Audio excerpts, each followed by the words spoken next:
Bienvenue et suivez-moi en tant que Mi Bro Lite 3 Pro. Aujourd'hui, je vais vous présenter le déballage ainsi qu'un aperçu rapide de la montre connectée elle-même. Je vous livre simplement mon avis général après avoir consulté les spécifications techniques.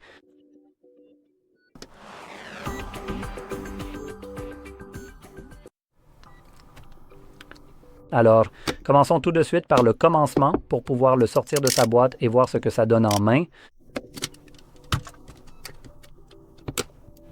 Ouais, mec, nous voilà. Allez, d'accord. Il a en quelque sorte volé.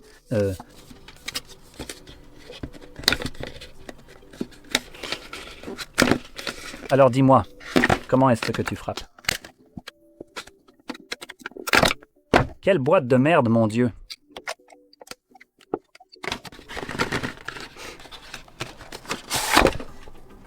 Bon, le déballage pourrait être bien meilleur.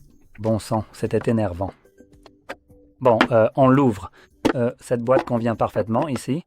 Mon pote, juste un petit conseil, belle boîte. Collez un autocollant pour le sceller et c'est bon. Découpez cet autocollant et il s'ouvre facilement. Et là, tu n'as plus vraiment de problème et tu gaspilles moins de papier de toute façon. Ici, on a probablement notre petit manuel. Je suppose que ce sont juste des instructions, des trucs comme ça. Donc tu peux juste le jeter n'importe où, puis on a la montre. Alors, pour commencer, il vous suffit simplement de la sortir et voilà, c'est fait. Et juste ici, dans la partie basse, vous allez trouver un bracelet de rechange supplémentaire et voilà. Et c'est tout ce qu'on a. Alors, regardons d'abord le bracelet. En fait, laisse-moi reformuler ça. Allumons l'appareil. Allez, n'importe quel bouton. Voilà. C'est en fait un bel ajout, non? Il te donne un bracelet en silicone noir, en plus de celui-ci, qui ressemble à du cuir. Je pense que c'est vraiment du cuir véritable. Je peux me tromper, non? Ce n'est pas vraiment indiqué si c'en est ou pas. Ça ressemble, mais ça ne sent pas vraiment le cuir. Voyons voir, est-ce que c'est écrit ici, si c'est le cas? Sur l'offre?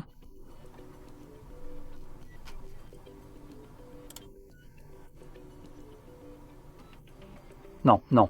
D'accord, je ne vois aucune information indiquant s'il s'agit d'un bracelet en cuir ou non. Mais dans tous les cas, prenez-en un qui y ressemble au moins et qui n'a pas l'air si mauvais. Et puis j'en prends un en silicone avec un design plutôt réussi en fait. Ce que je remarque toujours, c'est ce motif, cette boucle juste ici. C'est essentiellement là que tout tient sur ces deux points et certains sont plutôt médiocres et très extensibles. Celui-ci est correct. Donc, à part ces bracelets, on a le câble propriétaire apparemment pour la recharge, un câble magnétique, donc c'est plutôt bien. Et ça, c'est juste pour Moshka, je peux le jeter. Maintenant, en ce qui concerne la montre elle-même, je dois dire que pour ce qu'elle propose, ce n'est vraiment pas une mauvaise offre. En général, pour le prix, ce n'est pas une mauvaise offre. Donc, à mon avis, ce qui s'en rapproche le plus en termes de comparaison, ce sont certains des bracelets connectés Xiaomi Mi Band qu'il propose. Les bracelets déconnectés sont très peu coûteux, leur prix étant d'environ... Ça fait combien? Une cinquantaine de dollars environ à peu près. Et ils offrent une expérience très satisfaisante compte tenu de leur prix. Cela dit, le prix est à peu près le même. Celui-ci coûte 250 zlotys polonais, ce qui fait environ 70 dollars, quelque chose comme ça. Donc c'est très proche d'un Mi Band. Et il propose aussi des options plutôt intéressantes ici. En faisant défiler les informations vers le bas de l'écran, on peut constater que nous disposons de 64 mégaoctets de mémoire vive de type RAM. On ne va pas commencer à noter la mémoire ici. Et un demi-gigaoctet de mémoire réelle à l'intérieur. Cependant, ce n'est pas sous Android, n'est-ce pas? Oui, ce n'est pas sous Android. Donc cela ne devrait pas vraiment avoir tant d'importance, tout simplement parce que vous n'allez pas télécharger d'applications supplémentaires ici, donc vous n'avez pas vraiment besoin de beaucoup de stockage. Maintenant, il fonctionne évidemment avec Android car il faut le jumeler avec une application et il n'est pas vraiment indiqué qu'il fonctionne avec Apple. Donc, cela pourrait signifier que vous êtes uniquement limité à Android ici. Il se connecte via Bluetooth 5.3, donc c'est aussi appréciable. Et nous avons un écran AMOLED de 1,3 pouces avec une résolution de 466 par 466, une luminosité impressionnante de 1000 nits et une densité de 353 pixels par pouce. Donc l'écran ici est vraiment solide. C'est mieux que ce à quoi je m'attendais pour ce prix, pour être tout à fait honnête. À part ça, vous avez en gros tous les types de modes sportifs et tout ce à quoi vous pouvez vous attendre dans... Comme je l'ai dit, la chose la plus similaire est le Xiaomi Smart Band. Maintenant, c'est probablement la meilleure chose à laquelle on puisse le comparer, le Smart Band. Donc si vous vous attendez à quelque chose comme un Smart Band, celui-ci a simplement un format différent. Évidemment, il est un peu à la traîne lorsqu'on le compare à une véritable montre connectée. Donc celle-ci, c'est la Samsung. Elle a accès au Play Store et évidemment un peu plus de polyvalence avec des applications supplémentaires et tout ça. Mais si vous cherchez quelque chose qui va durer longtemps, puisque ce truc-là me tient une journée, peut-être un peu plus, mais c'est comme, vous voyez, je dois le recharger tous les jours. Celui-ci, en revanche, devrait avoir une bien meilleure autonomie et il est annoncé que la batterie dure